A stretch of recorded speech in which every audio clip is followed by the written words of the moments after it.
There they come. There we go. Well, good morning, everyone, and welcome to today's webinar on copyright law and newspaper advertising. I'm Dina Meredith, Communications Manager at the Virginia Press Association. Understanding copyright law and its implications in today's news industry is critical, and we're happy to have Robert Mishaw of the law firm of Christian & Barton out of Richmond with us today to talk about the often complicated topic. Robert specializes in intellectual property and litigation and helps corporate and small business clients in copyright and trademark matters, representing them in courts and administrative agencies globally. He also handles commercial litigation and serves on the board of governors for the Virginia State Bar's intellectual property law section. And he regularly writes and speaks on issues on copyright and trademark law, and is the author of a legal treatise chapter on unique and specific applications of copyright law online. He holds degrees from the University of Richmond School of Law and Virginia Commonwealth University. Today, he will be sharing insights, answering your questions, and providing valuable advice to help you navigate the complex landscape of copyright law. So without further ado, let's kick things off and dive into our discussion. Robert, over to you. Thank you. Appreciate everybody joining today. Hopefully we'll keep things interesting. I live it every day, so I love it. But it can be interesting even to folks, like, lay persons that don't have to deal with the things that I deal with every day. But I don't have much more to add to my bio there. I will say I've done some iteration of this type of presentation in the past, and I've tried to make sure my notes are clean and focused to this, but hopefully there won't be any missteps. But we'll go ahead and get started.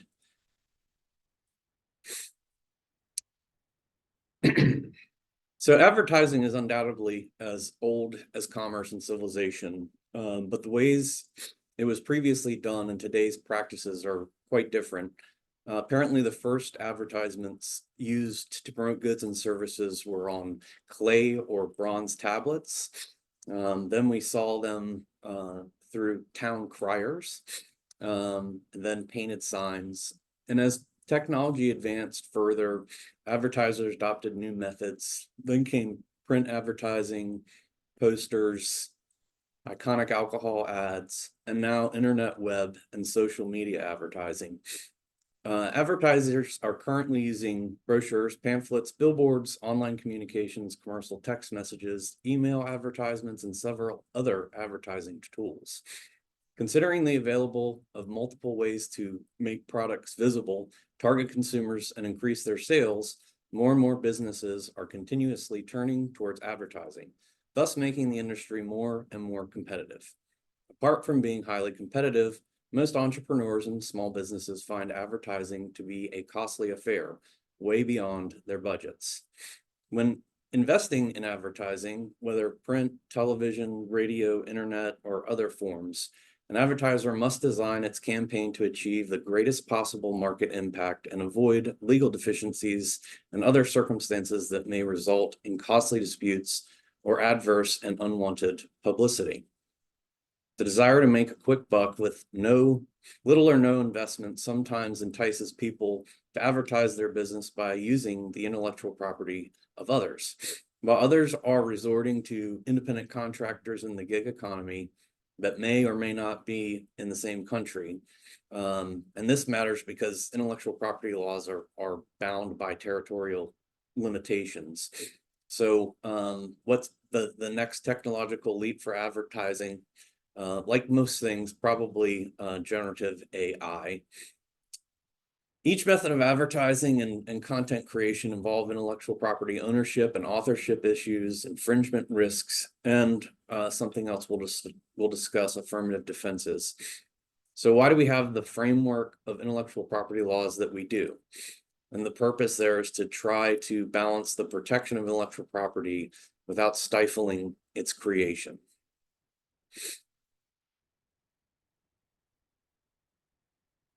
So before we dig in, I wanted to give you kind of a roadmap of what we're going to be discussing. I'll first cover intellectual property, or IP, which refers to The inventions, new technologies, artwork, music, periodicals, logos, computer software, trade secrets, etc. And as many of you know, advertising is subject to substantial regulation from a combination of federal, state, and local laws, as well as self-regulatory codes of conduct and the common law.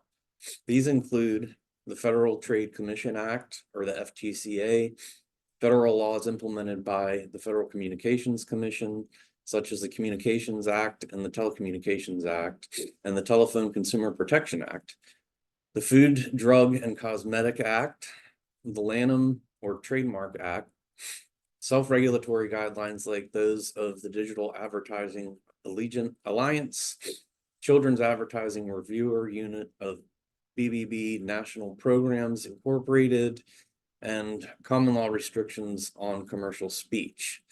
An increasing number of goods and services also are like financial services, tobacco, and alcohol are subject to industry-specific regulation.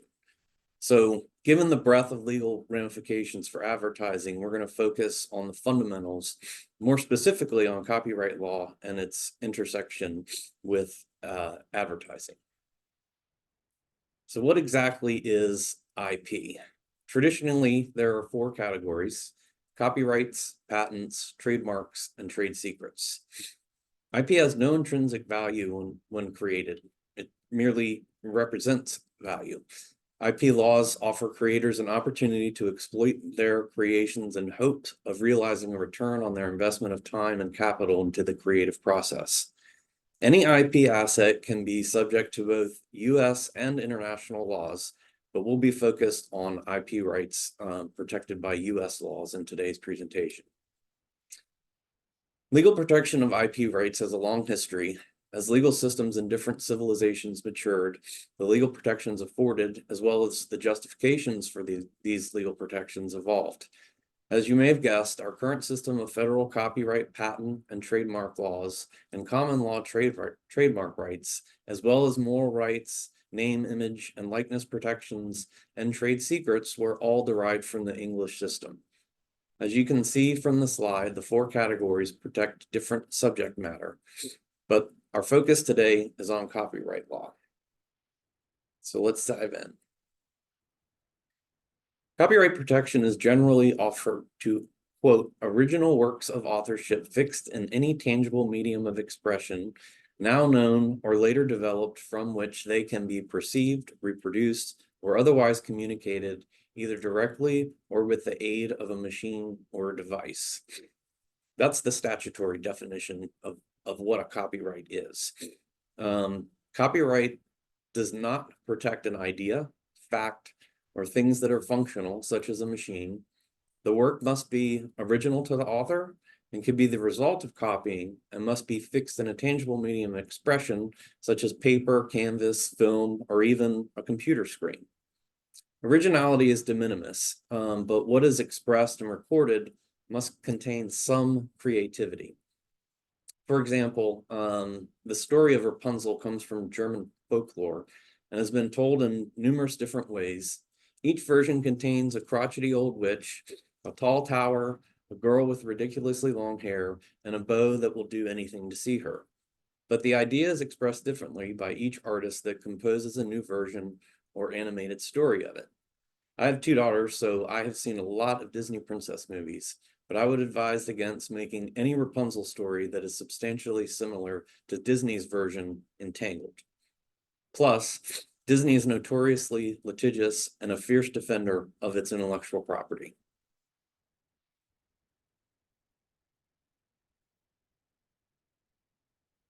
Just wanted to check and see if we had any questions. And feel free as we go on to do that. If you have any questions, either put them in the chat or raise your hand, and we'll try to address those as they come up. All right.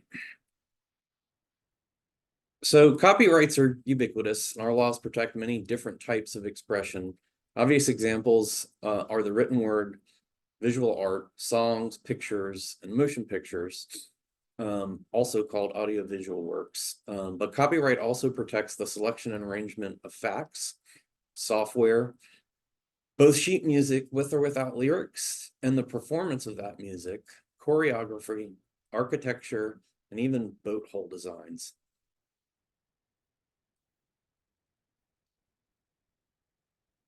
So copyright really boils down to exclusive rights. And the owner of a copyright has the exclusive right to do any number of things. Reproduction of the copyrighted work, preparing derivative works based on the original. So that would cover, sequels or some kind of merchandising or something like that of the work itself.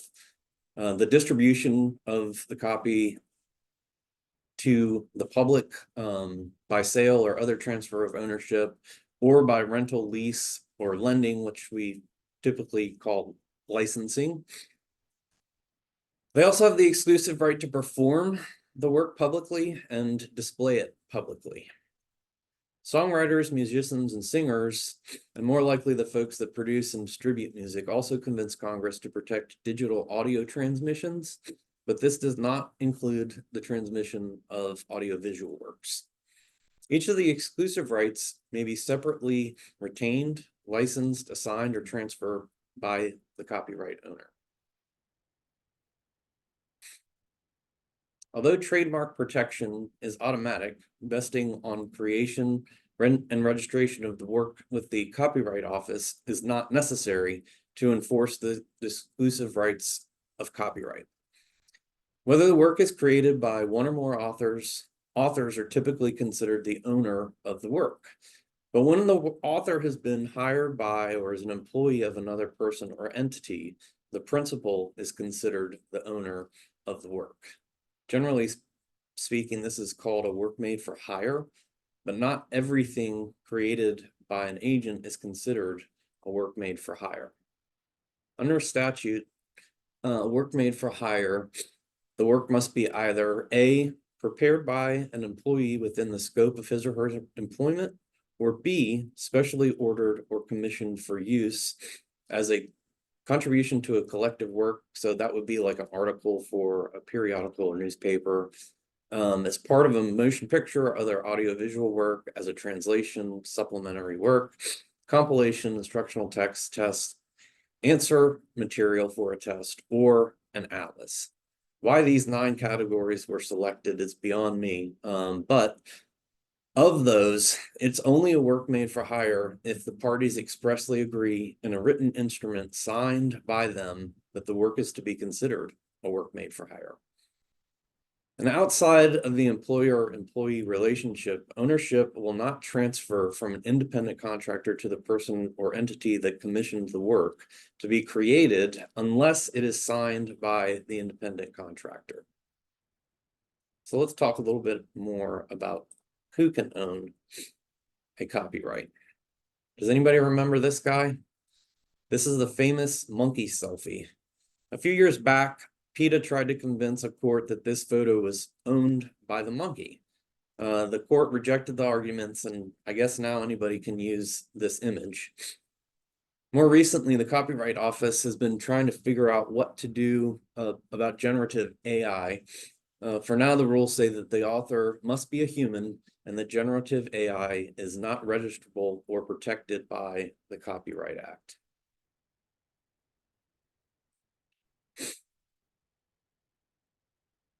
So ownership of a copyright or any of the exclusive rights afforded to the holder of a copyright is distinct from ownership of any material object, such as a painting or manuscript in which the work is embodied. Once a copy of a work is sold, say a book, the owner of the copyright loses, author or owner of the copyright loses any rights over that particular copy. This is something called the first sale doctrine. Creators of public art, such as mural or sculptures in a building or other setting that's accessible to the public, get special protections.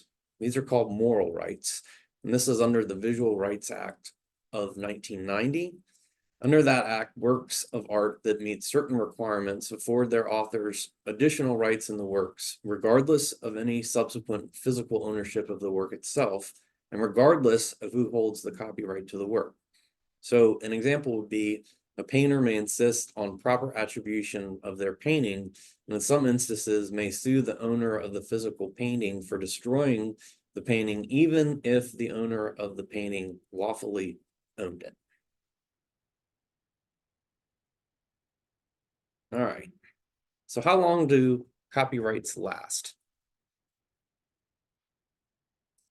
Under the 1976 Copyright Act, which didn't go into effect until 1978, and the Sonny Bono Copyright Term Extension Act of 1998, copyrights created after 1978 are generally good for the life of the author plus 70 years.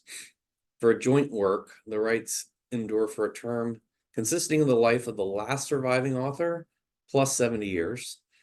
For works made for hire or works published anonymously or under a pseudonym, the copyright endures for the first to expire of a term of 95 years from the year of its first publication, or a term of 120 years from the year of creation. And I'll get a better explanation of the differences between publication and creation in a bit. Once the copyright protection period ends, the copyrighted material enters the public domain. And I have an example of that later towards the end, but many of you probably recall that Disney's Steamboat Willie is now in the public domain, meaning anybody can use it for whatever they would like. So as I previously explained, transfer of ownership of any material object does not itself convey any rights in the copyrighted work embodied in the object, nor in the absence of an agreement does the transfer of ownership of a copyright or any exclusive rights under a copyright convey property rights in any material object.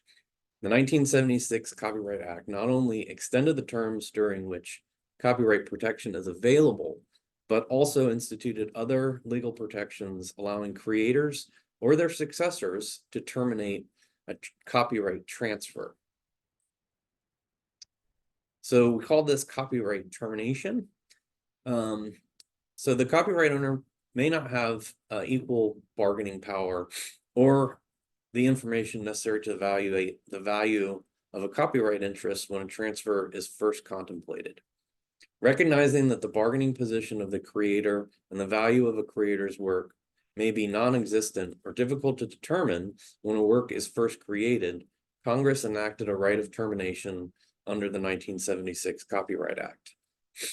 The exclusive or non-exclusive grant of a transfer or license of a copyright or of any right under a copyright executed by the author on or after January 1, 1978, otherwise than by will, is subject to an immutable right of termination.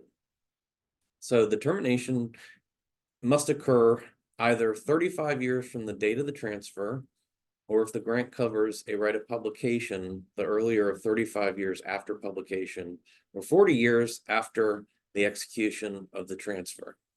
And if you're confused, try doing it for a living. So notice of the exercise of termination right must be served no earlier than 10 years before the start of the 5-year termination window, and not less than 2 years before the end of that window. And yes, it is as difficult as that tongue-twisted mess you just heard is. Often we're sitting here making charts out to make sure that we get the timelines correct of when things happened and which one applies, and when in fact we have to get something filed with the Copyright Office. So it can be kind of tricky.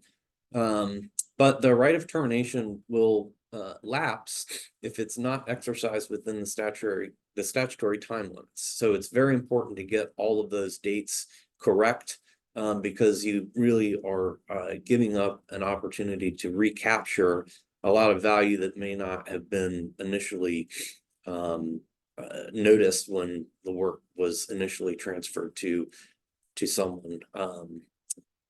So the written notice must be served on the transferee and filed with the Copyright Office along with the required fee. And on the termination date, the copyright reverts back to the creator or to the successor in interest, or to that create or successors. So let's try a quick hypothetical. So Jane, the vice president of sales and marketing for her company, needs to prepare a presentation for the company's sales force at its annual sales meeting. To visually liven up her presentation, she downloads numerous images from the internet and copies them into her presentation and slides. So did she violate any copyrights? Of course, the lawyer answer, it depends, but probably not. There are many sites that allow you to use images, Getty Images, Shutterstock, the like. And there are numerous companies that actually police the use of those images to make sure that they're being used in line with whatever license you purchased. But generally speaking, it's unless somebody is open and kind of famous isn't necessarily the right word, but well known, that use probably will go unnoticed. And there also are other defenses that a defendant could bring up that we'll cover too. But the big thing is, you just need to make sure before you download any image or other materials from the internet, that they are covered by a license, or they are in the public domain. And once they have any kind of copyright notice or anything, any kind of protection to prevent from copying, watermarks, etc., you want to make sure you leave those on there. Removing those copyright notice will subject you to criminal liability. So that's a no-no. You probably remember seeing all of that when you rented videos back in the 90s that the FBI was going to investigate you if you messed with that tape from Blockbuster Video. So, all right. So as I mentioned, copyright protection is automatic and vests with the original author or authors of or other owner of a work made for hire. Since March 1989, the use of the copyright symbol, the C in a circle, in the U.S. has been optional. U.S. law required the use of the copyright registration symbol on all works first published before that date. And before 1989, failure to use the copyright notice generally resulted in a loss of U.S. copyright protection. So those things are definitely more relaxed now. So registration of a copyright is not required. And to get a copyright registration, it's pretty administrative. All you have to do is complete the application at the Copyright Office, pay the fee, and submit a copy of the work to the Copyright Office. And they do not do any kind of substantive review of your application. Registration typically takes a few months, but there is an expedited process for a significantly higher fee. And I'm talking like a traditional regular copyright application, I think, is $45 now. And this expedited process is almost $1,000. It's somewhere north of 800. The last time I did one a few years back. So it can be an expensive way to do it. But registration is very beneficial. Certificate of registration creates a public record of key facts relating to the authorship and ownership of the claimed work, including the title, the author, name and address of the claimant or copyright owner, the year of creation, and information about whether the work has been published or has been previously registered or includes any kind of pre-existing material. So in addition to establishing a public record of a copyright claim, registration offers several other statutory advantages. It gives a prima facie evidence of the validity of the copyright and facts stated in the certificate when registration is made before or within 5 years of publication of the work. So what exactly is publication? The Copyright Office defines it as the distribution of copies or phonorecords of a work to the public by sale or other transfer of ownership by rental, lease, or lending. It also states that offering to distribute copies or phonorecords to a group of persons for purposes of further distribution, public performance, or public display constitutes publication. The Copyright Act further explains that a public performance or display of a work does not of itself constitute publication. Although it's not expressly stated in the statutory definition, publication typically occurs when copies are distributed by or with the authority of the copyright owner, or when offered to distribute copies to a group of persons for further distribution, performance, or display under the authority of the copyright owner. So offering to distribute copies to a group of persons for further distribution to publicly perform or display without authorization does not constitute publication. Likewise, an unauthorized distribution of copies does not create publication. Instead, it generally constitutes infringement. And we'll see how the rubber hits the road on this in an example here in a bit. When registration is made prior to infringement or within 3 months after publication of a work, a copyright owner is eligible for statutory damages, and also their attorney's fees and cost. And that really is where the teeth of the registration comes from. Gives you really the best protection you can get. So registration permits a copyright owner to establish a record with the Customs and Border Patrol so that they can be on the lookout for infringing copies that may be being imported into the US. So you can't do that without having the registration. But again, it is not required. All right. So once you receive the certificate of registration, you have the additional protections federal registration provides. Since 2020, when the Supreme Court resolved a circuit split, you now must have a registration in hand before you can file a copyright infringement suit in federal court. So one of the best protections, as I mentioned, is for statutory attorney's fees and cost. And they can range from $750 or more than $30,000 as the court considers just. More recently, the Copyright Office also created the Copyright Claims Board to provide a venue to resolve copyright disputes. It operates like a small claims court and avoids the need of an army of attorneys and our expense and headaches. So damages are available to a successful copyright infringement plaintiff, and they can include actual damages, statutory damages, as well as lost profits due to the infringement.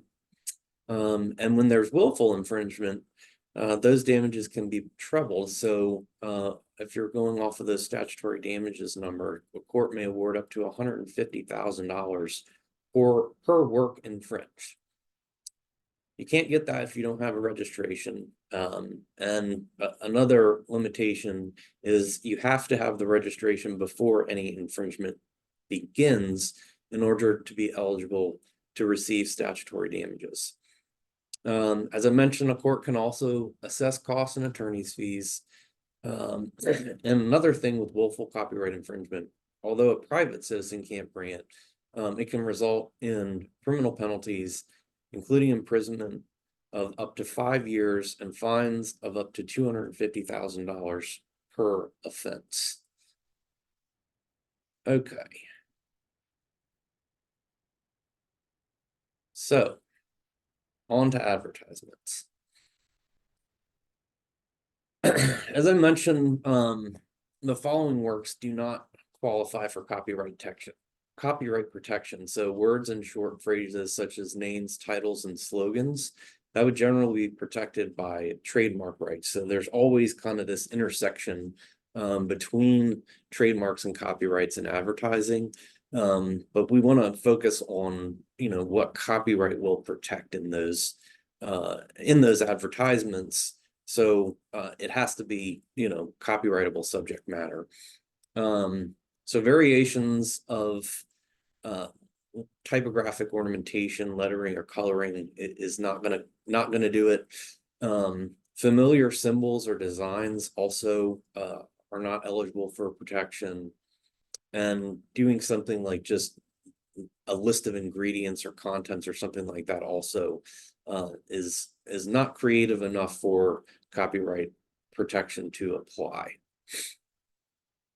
So short advertising slogans, as I mentioned, unlikely to be protected by copyright, but trademark protection may be available. And due to the idea expression dichotomy, there's no copyright protections in an advertising concept. But copyright protection may exist in the form where a concept is permanently recorded. So ownership of the copyright in an advertisement depends on authorship, so the creator of the advertisement, whether there is an employer-employee relationship, and whether there's any kind of contract or license or assignment that's in place. Agreement on ownership may prove complicated, as an advertisement may pass through many people in its development and may be drawn from existing ideas. So those would all need to be sorted out to make sure you're, number one, protecting what is protectable, and also, if you're accused of infringement, being able to provide defenses to those sorts of allegations. So there's been a growing tendency for advertising campaigns to adopt an idea or concept similar to that of a competitor or third party, sometimes in a straightforward manner, other times as a parody. While copyright laws do not protect ideas in the abstract, the danger of infringing copyright may arise if an advertisement borrows heavily from another campaign. An advertising campaign may make use of a variety of materials, and the copyright or other intellectual property rights for those materials may be owned by third parties. So when you're inserting photographs from someone else or extracts of from a third-party publication or something like that. So companies must seek consent to use these materials and ensure that the license granting consent provides all the rights necessary for the advertising campaign, ideally with an option to extend in the future if the advertiser thinks it would be appropriate. And exclusive license should not be negotiated if possible, although the owner of the intellectual property may want to restrict the terms of that license in any number of ways. Usually we see this with these Creative Commons licenses, where although it seems that anybody is permitted to use a photograph, for example, as long as attribution is given to the owner of the photo, sometimes people end up using those photos in ways that the owner didn't want to see happen, and that leads to all kinds of different disputes, and we're going to cover one of those cases in just a bit. All right.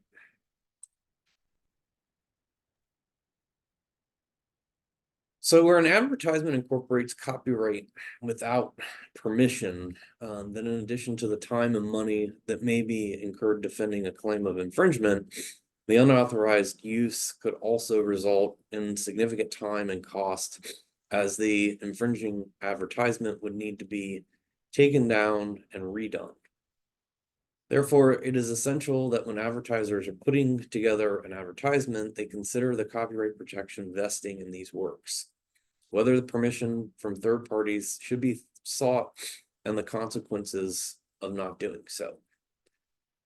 Copyright protection does not create a monopoly over the work, but does provide the owner with protection against the copying. So we call this kind of a negative right. And those allow you to deal with infringement of the work or some other kind of misuse that the owner did not authorize. So a person infringes a copyright if they either undertake or authorize someone else to undertake the acts of copying or distributing any one of those exclusive rights that we covered without the owner's permission. And it's important to note that copying in infringement is not a quantitative test, but instead a qualitative test. It is therefore possible to infringe somebody else's copyright by taking a portion of it, even a small portion. As such, even taking inspiration from a hook of a song or the title of a book could constitute copyright infringement, so long as it is deemed the substantial part of the original work. And substantial similarity or substantially similar means that the average person viewing the two works would recognize that the artistic expression in one was copied from the other. And that expression means the specific artist choices and details that go into the work. So how the work is composed and rendered, not the general concepts like what the work is depicting, or some are similar kind of artistic style. But here maybe a couple examples would help. So a marketer copies someone else's blog post or article and changes just 25% of it. That would probably constitute infringement, taking the substantially similar portions of the works. Could also occur when a marketer uses someone else's image in their blog post or article, even if you give credit to that person when you don't have their permission. Another example would be when an illustrator makes a drawing from a photograph.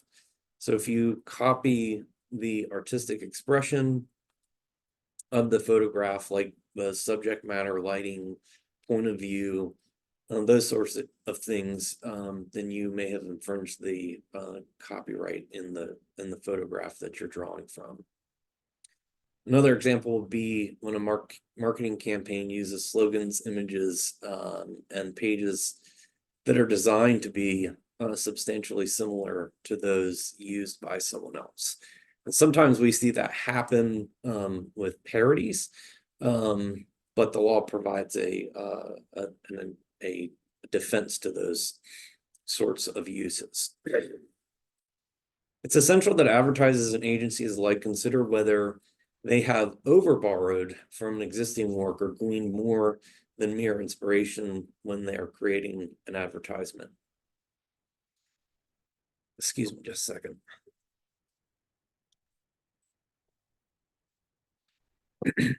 So the Copyright Act places limitations and exceptions on an owner's exclusive rights when the use is in the form of commentary, news reporting, for teaching, archiving, or as part of academic research, and sometimes as part of search engines.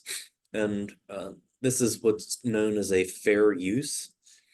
So what exactly does that mean? So the Copyright Office says that a fair use is a legal doctrine that promotes freedom of expression by permitting the unlicensed use of copyright protected works in certain circumstances. Section 107 of the Copyright Act provides the statutory framework for determining whether something is a fair use and identifies certain types of uses, such as criticism, comment, news reporting, teaching, scholarship, and research, as examples of activities that may qualify as fair use. Section 107 calls for consideration of of 4 factors when evaluating fair use. So whether or not something is a fair use is really determined by the courts. So what can go wrong? We actually got an example this week from the Fourth Circuit. They issued their opinion in Philpott versus Independent Journal Review, which is a published opinion, making it unique, that concerns copyright fair use and a registration issue that also I think is probably more important than the other holdings that the court made. So Larry Philpott is a professional photographer who specializes in capturing musicians in concert. And he sued a news website called the Independent Journal Review. And I'll just use the acronym IJR for them, for copyright infringement after IJR used his photo of Ted Nugent without permission. I pulled this straight out of the opinion, but you can see on the slide there the original photo and then the cropped version that IJR used. So IJR at the trial court moved for summary judgment on the affirmative defense of fair use, and alternatively that Philpott's copyright registration was invalid. Philpott also moved for summary judgment, contending the registration was valid and that IJR's use was not a fair use. Though the district court determined the validity of the registration was a disputed issue of material fact and therefore not eligible for summary judgment, they denied Philpott's cross motion, but they did grant summary judgment to IJR, saying that fair use applied. And on appeal, the Fourth Circuit reversed, concluding that IJR's use of the photo did not constitute a fair use, and that the validity of Philpott's registration was entitled to summary judgment. So they remanded the case back to the trial court, and we'll see how that plays out. So how did we get here? Well, in 2013, Philpott registered his photo of Nugent with the Copyright Office as part of a collection of unpublished works. And after receiving a registration certificate, he then published the photo on Wikimedia Commons under a Creative Commons license, which required attribution to the photographer. And if you didn't know, Creative Commons is a licensing mechanism created to permit creators to have some control over how their material is used, while still offering the works freely to the general public. Some restrictions on a Creative Commons license include a simple attribution, like Philpott was looking for here, for any of the images used, or a stipulation that it's not used for commercial purposes. So after publishing the work, Philpott also entered into a licensing agreement with a third party, AXS TV, for a fee of $4,500, which included the photo among 1,000 other photographs. So in 2015, IJR posted an article that included a copy of Philpott's photo. The article did not include the required attribution to Philpott, but it did have a link to Nugent's Wikipedia page, which provided access to the Wikicommons site where it was hosted with the required attribution. I thought it was interesting, but the IJR article also generated less than $5 in ad revenue for IJR. So I mentioned the Copyright Act codifies fair use. as a defense to allegations of infringement. And the courts use this 4-factor test. Those factors are the purpose and character of the use, whether including such a use is of a commercial nature or if it's a nonprofit educational purposes. The second factor is the nature of the copyrighted work.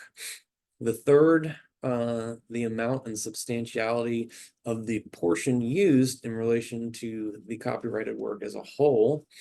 And the fourth and final factor is the effect of that use upon the potential market for or value of the copyrighted work. And fair use is a very, very common affirmative defense. And of course, it depends on the facts in each case. But the case law on it is pretty well established and has been for a number of years.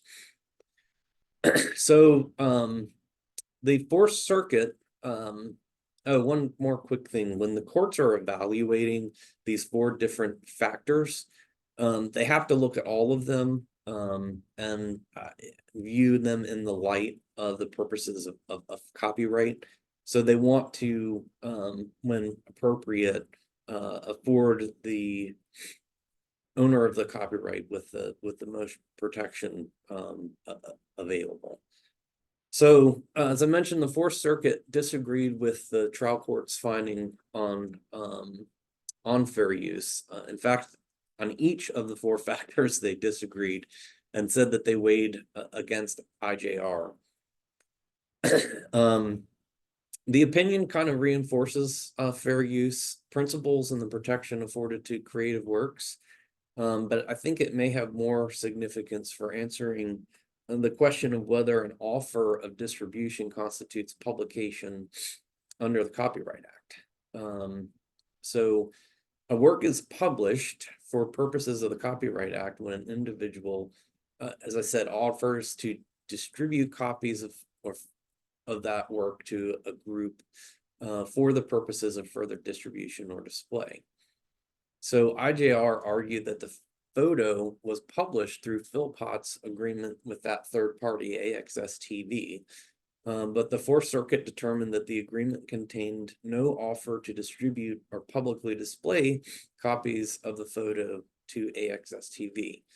To the contrary, the court found that the agreement merely granted a limited license to select 12 photographs from the 1,000 Philpott submitted to AXS for further licensing and public distribution. So we didn't have the both steps there. According to the court, they said this is a classic case where Philpott offered to share his work with AXS TV, a definitively selected group for the limited purpose of its examination and review without any further right of distribution. And the court also said that concluding otherwise would constitute a publication and relinquishment of Philpott's right in 1,000 different photographs. So I think the opinion clarifies that not even limited distribution agreements will work. It allows photographers to maintain copyright protection over the work and serves as a reminder for news websites and other content creators that they need to obtain proper permission before using copyrighted material. So I see that we had a question. Can a reporter snag a photo from someone's Facebook or Twitter account without their permission to use with a news story about the person? Okay. Facebook and Twitter, if you want to be put to sleep, I would say go ahead and pull up their terms of use and go ahead and read through them. I do it because it's my job, but what you'll find is when you upload any kind of photograph to Facebook or Twitter, you really give away most any kind of protection you would have in that work. I know that that's absolutely true for the use of an image on the same platform.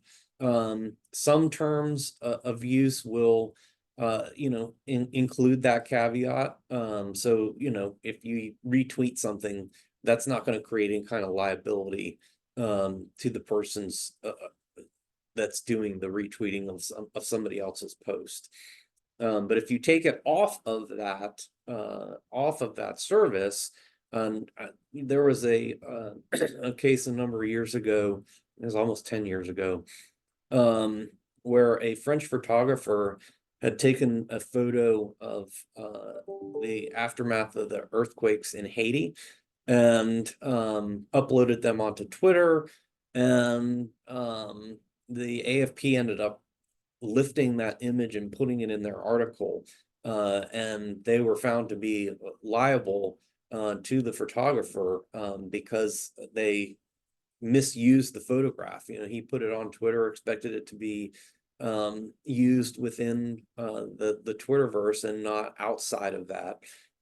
And by overstepping the terms of use for Twitter, the newspaper ended up being liable for infringement. Okay.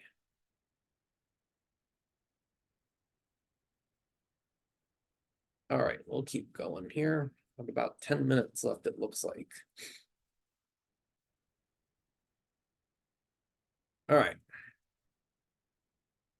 So should advertisers want to use third parties' copyrighted work?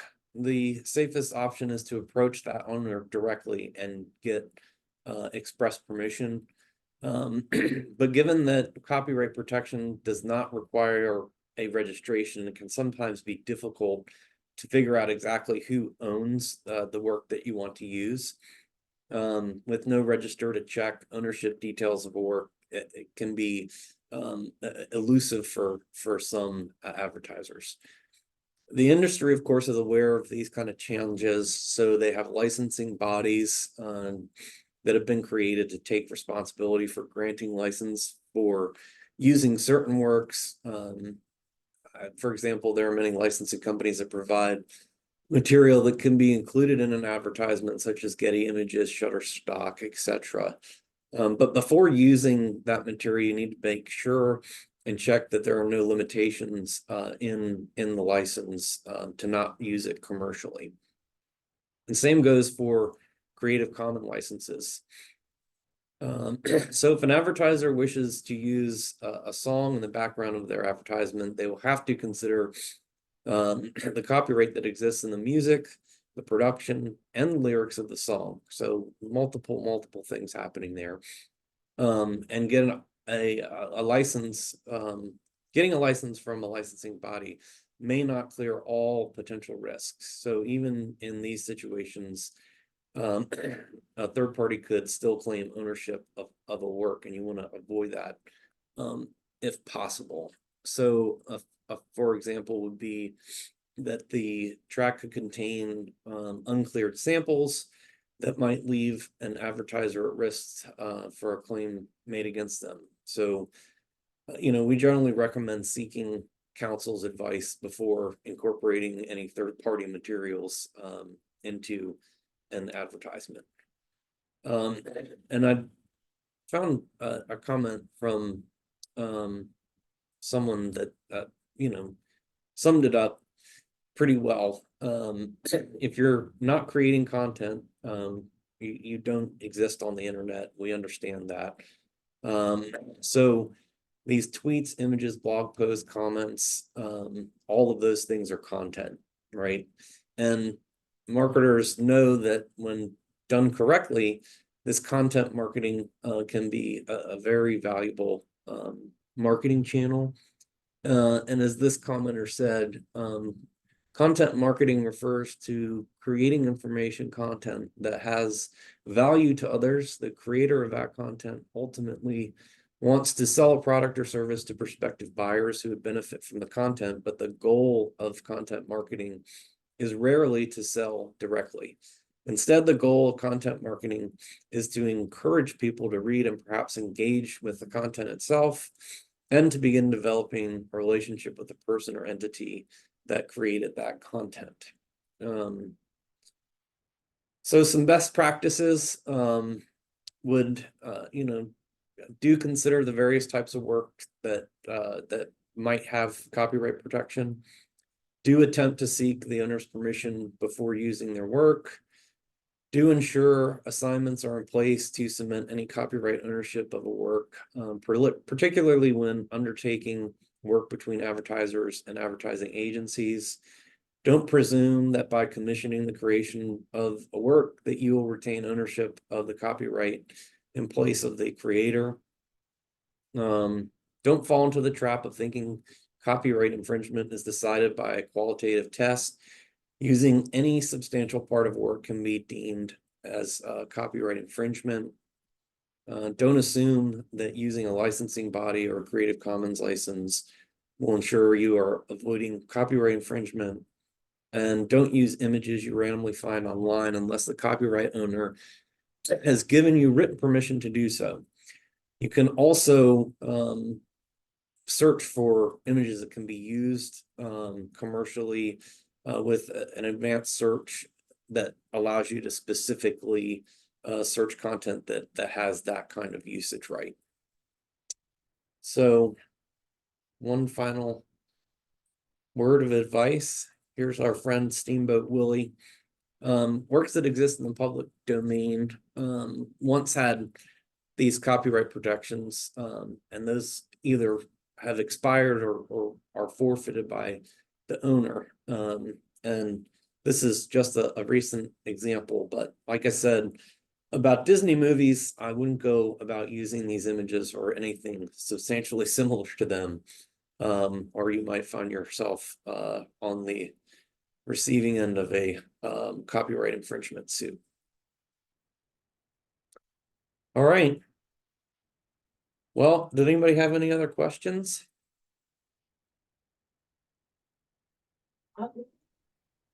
Looks like we Okay. might have one. Yeah, looks like it. So if I design an ad for a client to use in my newspaper, is another paper allowed to use it without my publisher's permission? So I would say that it probably is not. And again, this goes back to the desire for you to protect yourself from claims of infringement by making sure you have the correct permissions in place. In these situations, you may only be granted a non-exclusive license for your paper, and not for others. I know, there are larger organizations that have multiple outlets, and in those situations, you would want to make sure that the license would allow you to use it across all of those platforms. I would also recommend that license include not only just the printed paper ads, but also you're used to put it on the internet, to put it on social media, any of those other areas where you might be interested in pushing and using the ad for that client.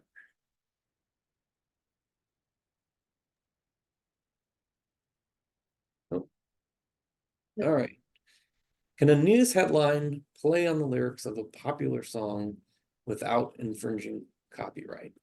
Well, so if the news headline is doing its job as news, then I think you would probably have the affirmative defense of fair use available to you. But before you get to that, the owner of the lyrics in that song would have to establish that you have taken a substantial part of that song. And if it was only a couple of words, it may not be enough. But then again, if it is, the hook for the song, if that's what everybody remembers, then they may have a viable claim. And again, I think because you're using it as a headline in news reporting function, then you likely have that affirmative defense available to you. But you know, it also could be a situation of parody, where you've purposefully taken, you know, a popular lyric and kind of twisted it on its head to make, you know, whatever point is being made in the article itself, or in a commentary piece or something like that.